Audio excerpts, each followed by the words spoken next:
Buyukli payg'ambarimiz, habibimiz, shafoatchimiz Rasululloh sallallohu alayhi vasallam banda sadaqasini go'zal qilsa, Alloh taolo uning orqasidan qoladiganlarga o'rinbosarni go'zal qiladi deganlar. Bu qilgan sadaqangiz nafaqat o'zingizga ikki dunyoda yaxshilik, baxt va saodat, barokat olib keladi, balki siz o'tgandan keyin sizni farzandlaringizga ham uning barokati tatiydi. Biz sizga yoqsa, yoqmasa hadeb gapiradiganimiz mana shu go'zal sadaqaning asli makoni.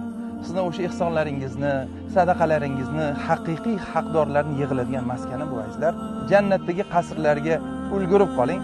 Bu yerda 30 dan ziyod oilalarimiz otasiz katta bo'layotgan mehrga muhtoj miskin oilalarimizning yetim farzandlari boshpana topadilar.